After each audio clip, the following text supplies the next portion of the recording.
On est ici personnel de l'ensemble des fonctions publiques parce qu'il y a un ras-le-bol généralisé dans la fonction publique où on a le sentiment qu'on casse le service public, que les suppressions d'emplois qui s'accélèrent affaiblissent la manière dont le travail se fait et les conditions de travail des agents eux-mêmes. Donc on a de véritables angoisses sur le contenu même du service public pour les populations. Et dans ce cadre, on a notre ministre qui hier nous a dit qu'il n'y pouvait rien, que le dialogue avait lieu dans nos administrations.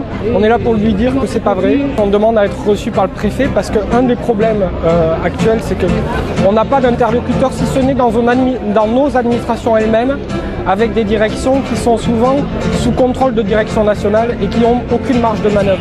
C'est pour ça qu'entendre Éric Woerth nous dire le dialogue a lieu, à aucun moment il n'est possible, aujourd'hui par exemple, je travaille aux impôts, d'affirmer que l'augmentation de la population en Haute-Garonne est très importante, il y a un nombre de particuliers qui est en augmentation constante, pareil pour les entreprises, et qu'à aucun moment la question ne se pose de où créer des emplois pour répondre à ça, pour donner un travail de qualité. Donc on n'a pas vraiment d'interlocuteur si ce n'est dans nos administrations. L'argument principal, c'est de converger avec tous les manifestants en France pour dire stop aux suppressions d'emplois. Donc la revendication, elle est l'abandon total des suppressions d'emplois dans tous les secteurs et il y en a qui sont particulièrement touchés. Je pense à l'éducation nationale. Donc non à ces suppressions d'emplois et d'ouvrir le débat public sur quel service public de qualité pour les populations.